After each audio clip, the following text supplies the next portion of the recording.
सावन के महीने के सोमवार के दिन नाग पंचमी पड़ जाती है और भगवान शंकर को एक कमल आता है श्वेत, एक कमल आता है नीला गुलाबी सा, हल्का सा नील वर्ण का, एक कमल हल्का सा नीला जैसा गुलाबी सा दिखता है। वो कमल यदि शिव जी को मात्र एक समर्पित कर दिया जाए, सावन के महीने के सोमवार को पड़ने वाली नाग पंचमी के दिन अगर वो नील निधि के नाम से, हे भोले बाबा आपके जीवन की सारी जितनी निधियां हैं वो नील निधि में समाहित है और उस नील निधि के भाव से मैं ये कमल दल आपको दे रहा हूं और बाबा को समर्पित कर वो कमल दल भगवान शंकर के मंदिर से लेकर आ जाओ, जिंदगी में कभी भूखे नहीं रहना पड़ेगा, सारी निधियां तुम्हारे पास में होंगी, सारी सिद्धियां तुम्हारे पास।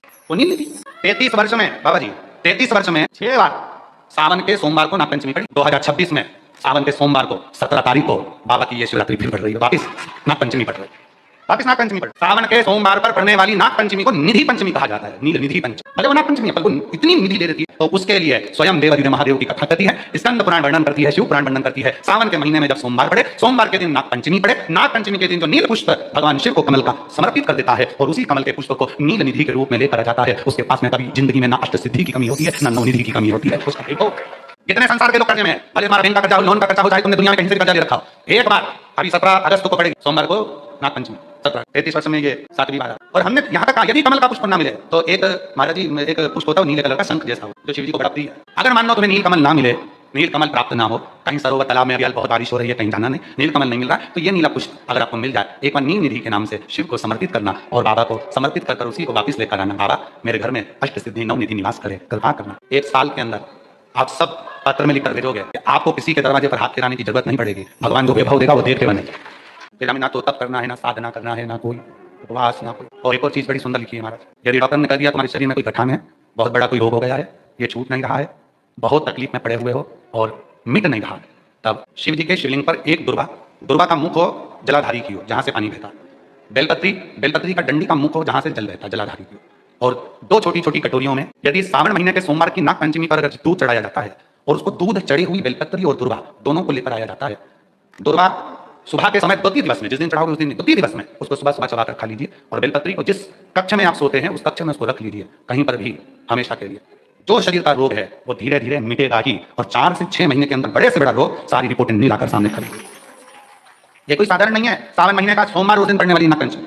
आप सबको तो साधुता है, आपकी बात 17 अगस्त को पड़ रही है और बाबा की कृपा से आपको ये कथा श्रवण करने को मिल गई नील निधि की। हर जगह पर वही है, कथा वही है, जल भी आप चढ़ा रहे हो, दूध भी आप चढ़ा रहे हो, बेलपत्र भी चढ़ा रहे हो, पर तरीके अलग है। बाबा जी कई लोग कहते हैं कि हम तो पहले भी जल चढ़ाते थे, हम तो पहले भी बेलपत्र चढ़ाते थे, आप लोग भी चढ़ाते थे, पहले भी बेलपत्र चढ़ाते थे, पहले भी पूजन करते थे। तो अब ऐसा क्या होने लगा कि अब लोग जल चढ़ाते हैं, अब लोग बेलपत्र चढ़ाते हैं और उनकी मनोकामना पूरी हो जाती है। पहले भी लोग जल चढ़ाते थे, पहले भी मंदिर जाते थे, फिर आज के जमाने में ऐसा क्या कर दिया जो दुनिया के लोगों के काम होने लगे, हुआ कुछ नहीं। शिव महापुराण ने यही करा। शिव कथा में बेलपत्री सब चढ़ाते थे, जल सब चढ़ाते थे, पर उसको चढ़ाने का जो तरीका है बस वो आपने अपनी जिंदगी में उतार लिया और उसका फल मिलना प्रारंभ हो गया।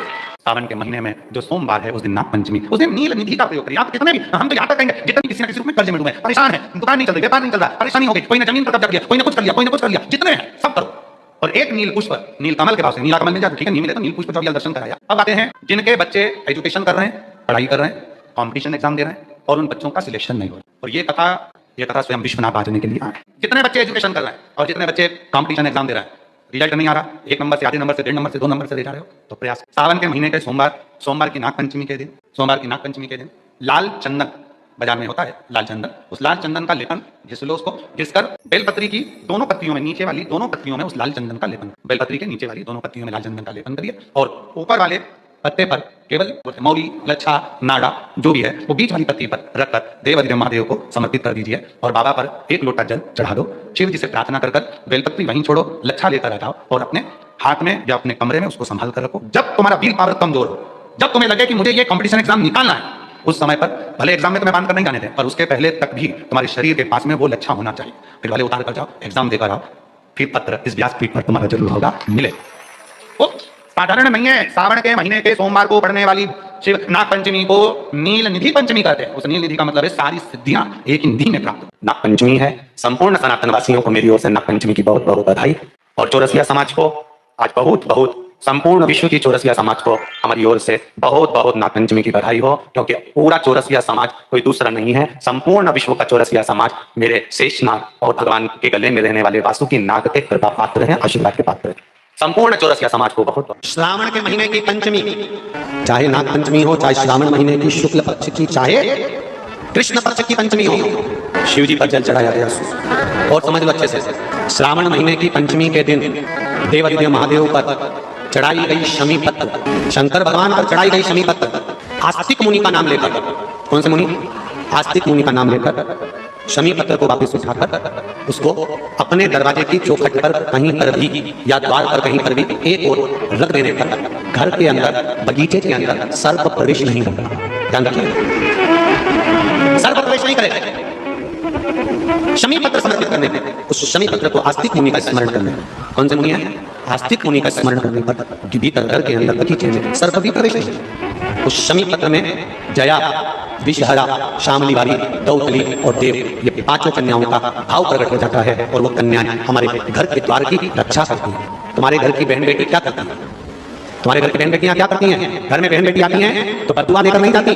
घर में कन्याएं रहती हैं, बदुआ नहीं देती। घर की बेटियां जब दरवाजा छोड़कर शादी कर वाले दिन, विदाई के दिन अगर जाती भी हैं तो बेटियां हाथ में धान धरकर फेंक कर जाती हैं कि मेरा मायका वो फले फूले आगे बढ़े। छापे लगाकर चली जाती हैं, हमने हमारी जीवन की सारी दौलत, जीवन का सारा सुख अपने मायके में दे दिया है। वो बेटियां करती हैं। तो जया, विषहरा, शामलीवारी, दौतली, देव, ये उस घर में निवास करती हैं जिससे ये घर में हम रक्षा कर सकते हैं। Myntra, fashion shopping app.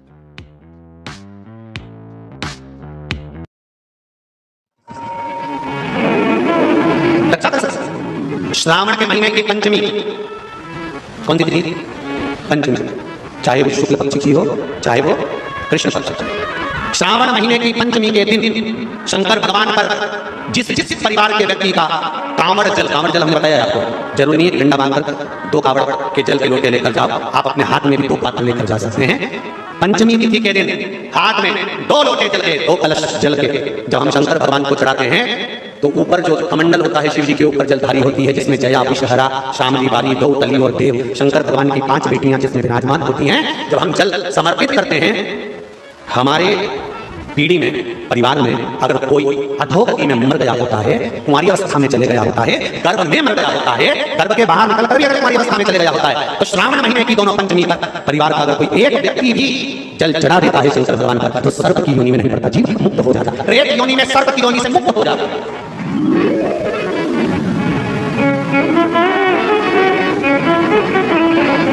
महाराज, हमारे सांपों की पूजन कौन से दिन होती है, कौन सी तिथि में करते हैं? जन्म के बोला जाता है नागपंचमी। नागपंचमी का मतलब क्या है? सांपों की पूजन करो। नागपंचमी का मतलब होता है शंकर जी के मंदिर में जाकर 1 लोटा जल समर्पित कर दो। उसका कारण क्या है कि हमारे परिवार में, हमारे कुटुंब में कोई 7 कुटुंब में, परिवार में कोई 7 पीढ़ी के अंतर्गत अगर कोई जीव तड़प रहा होता है, पड़ा हुआ होता है, उसकी मुक्ति नहीं होती है, तो पंचमी का चढ़ा हुआ जल उस जीव को प्राप्त हो जाता है और वो जीव तर जाता है, उसका फिर जन्म नहीं होता, वो तर इसको मुक्त करता है,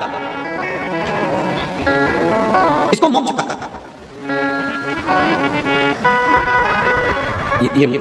ये मोक्ष इसी से करेंगे कि ये मोक्ष। महाराज चढ़ाते हो आप लोग पंचमी के दिन, चाहे नाग पंचमी हो, चाहे श्रावण महीने की शुक्ल पक्ष की, चाहे कृष्ण पक्ष की पंचमी हो, शिव जी पर जल चढ़ाया गया। और समझ लो अच्छे से, श्रावण महीने की पंचमी के दिन देवादिदेव महादेव पर चढ़ाई गई शमी पत्र, शंकर भगवान पर चढ़ाई गई शमी पत्र आस्तिक मुनि का नाम लेकर, कौन से मुनि? आस्तिक मुनि का नाम लेकर शमी पत्र को वापस उठाकर उसको अपने दरवाजे की चौखट पर कहीं पर भी या द्वार पर कहीं पर भी एक ओर रख देने पर घर के अंदर, बगीचे के अंदर सर्प प्रवेश नहीं करता। ध्यान रखिए, सर्प प्रवेश नहीं करेगा। शमी पत्र समर्पित करने पे, उस शमी पत्र को आस्तिक मुनि का स्मरण करने पे, कौन से मुनि है? आस्तिक मुनि का स्मरण करने पर भीतर घर के अंदर, बगीचे में सर्प भी प्रवेश नहीं। उस शमी पत्र में जया, विषहरा, शामलीवारी, दौतली और देव, ये 5 कन्याओं का भाव प्रकट हो जाता है और वो कन्याएं हमारे घर के द्वार की रक्षा करती हैं। तुम्हारे घर की बहन बेटी क्या करती है? तुम्हारे घर की बहन बेटियां क्या करती हैं? घर में बहन बेटी आती हैं तो बदुआ देकर नहीं जाती। घर में कन्याएं रहती हैं, बदुआ नहीं देती। घर की बेटियां जब दरवाजा छोड़कर शादी कर वाले दिन, विदाई के दिन अगर जाती भी हैं तो बेटियां हाथ में धान धरकर फेंक कर जाती हैं कि मेरा मायका वो फले फूले आगे बढ़े। छापे लगाकर चली जाती हैं कि हमने हमारी जीवन की सारी दौलत, जीवन का सारा सुख अपने मायके में दे दिया है। वो बेटियां तो जया, विषहरा, शामलीवारी, दौतली, देव, ये उस घर में निवास करती हैं जिससे ये घर में हम रक्षा कर सकते हैं, रक्षा कर सकते हैं। श्रावण शिव महापुराण की कथा में, कल की कथा में वर्णन आएगा, उसको ध्यान से सुनिए। उधर एक सारी बीमारियों का केंद्र बिंदु है, सारी बीमारियों का केंद्र बिंदु हमारा उधर। कहीं इसमें तकलीफ होती है, एसिडिटी बन जाती है, कोई बड़ी बड़ी बीमारियां इसी के माध्यम से, पेट के माध्यम से, तो उसके लिए कल की कथा में श्रावण के महीने का बड़ा सुंदर भाव प्रकट होगा कि हमारे उधर से जुड़े हुए प्रॉब्लम केवल एक तिथि और एक ही दिन शंकर भगवान का जल चढ़ाकर उस जल का 3 बार आचमन करने पर ही उधर की बीमारी मिट जाती है। तो श्रावण के महीने का बड़ा सुंदर कथा है, उसको अपन श्रवण करते हुए कोई कुछ श्रावण सावन के महीने में पार्वती जी ने और गंगा जी ने ये चतुर्मास में जितना सौभाग्य प्रदान किया है, उनके बराबर दुनिया का कोई व्यक्ति इतना सौभाग्य प्रदान नहीं दे सकता। सौभाग्यवती नारियां अखंड सौभाग्य के लिए सूचक वस्तुओं का जो दान करता है वो जीवन में कभी विधवा नहीं होता। महाराज वो 8 वस्तुएं बताई हैं। पहला कुमकुम, दूसरा पुष्प, चाहे लाल हो चाहे सफेद हो चाहे पीला हो, पुष्प कोई भी। तीसरे नंबर पर है चंदन, चौथे नंबर पर है तांबुल, 5वें नंबर पर है काजल, 6ठे नंबर पर है ईख, क्या बोलते हैं यहाँ पर ईख को, क्या बोलते हैं, गन्ना, ईख। 7वें नंबर पर है लौंग, खाने वाली जो लौंग होती है। 8वें नंबर पर है जीरा, जीरा ये भी सौभाग्य सूचक है। अगर जो दान दे देता है वो नारी कभी विधवा होकर नहीं जाती, 7 जन्म तक अखंड सौभाग्यवती रहती है। 7 बेलपत्र भगवान शंकर के शिवलिंग पर चढ़ाकर सावन के महीने में 2 लोटा जल, शंकर भगवान को आप लोगों को मालूम है ना, सारे समय पर 1 लोटा जल और सावन में 2 लोटा जल, सावन के महीने में 2 लोटा जल शिव जी को चढ़ाया। और अगर चिंता ज़्यादा है, टेंशन ज़्यादा है, डिप्रेशन चल रहा है, गोलियों पर गोलियां खाना पड़ रही है, बीपी की गोलियां बार बार खाना पड़ रही है, तो ब्रह्मेश्वर महादेव का नाम लेकर शिव पर 7 बेलपत्र चढ़ाकर, और अगर 7 ना हो तो 5, 5 ना हो तो 3 बेलपत्र शिव को चढ़ाकर दोनों हाथों के लोटे का जल धीरे धीरे शिव जी पर चढ़ाएं और उसी में से थोड़ा सा जल लेकर जो बहुत टेंशन में हो, डिप्रेशन में हो, चिंता में हो, उसको उस जल का आचमन कराना प्रारंभ करो। 3 से 4 दिन के अंदर वो डिप्रेशन से बाहर निकलेगा, अपने कार्य में रुचि रखेगा और उसको पसंद आएगा। ब्रह्मेश्वर महादेव, बोलो कौन से महादेव? ब्रह्मेश्वर, बोलो ब्रह्मेश्वर महादेव की।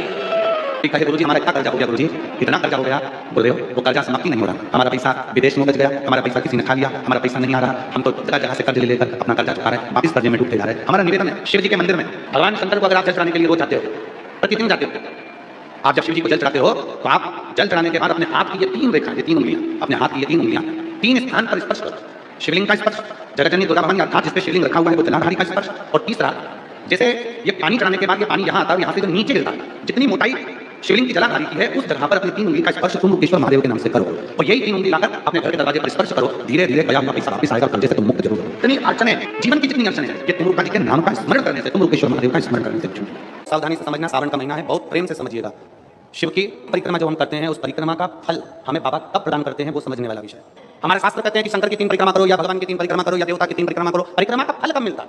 परिक्रमा का अंश फल कब मिलता है? शिवलिंग जलाधारी मंदिर के बीचों बीच, जब मंदिर के बीचों बीच है, नंदी बाहर है, आपने परिक्रमा करना प्रारंभ करा, पूजन करने के बाद यहाँ तक गए, यहाँ से पानी बहता है, जल बहता है, तो हम इसको लांघते नहीं है, नहीं लांघते ना, इसको लांघते नहीं है। जब हम परिक्रमा करने के लिए यहाँ तक जब पहुँचते हैं, पहुँचने के बाद यहीं से थोड़ा सा पीछे हटकर हमको शंकर के शिवलिंग के वहीं से खड़े होकर नंदी का दर्शन करना चाहिए। जब हम परिक्रमा कर वापिस लौटते हैं, नंदी का इस शिवलिंग के सम्मुख से जब बाहर बैठे नंदी का हम दर्शन करते हैं और वापिस अपनी जगह पर आकर खड़े होते हैं, तब हमारी परिक्रमा एक पूरी मान ली जाती है और उसका फल हमें प्राप्त होता है। उस परिक्रमा का फल, हमने शंकर भगवान की परिक्रमा करी, किसी ने कहा परिक्रमा करो, हम यहाँ तक गए, यहाँ से लौटकर वापिस आ गए, उस परिक्रमा करते समय हमने नंदी का दर्शन एक बार भी नहीं करा। अगर नंदी का दर्शन नहीं करा तो उस परिक्रमा का कोई फल हमें प्राप्त नहीं हो सकता, उस परिक्रमा का कोई फल हमें प्राप्त नहीं। अब 3 परिक्रमा हमारा वर्णन किया, तो 3 परिक्रमा क्या करोगे? यहाँ वापिस आओगे, यहाँ वापिस जाओगे क्या?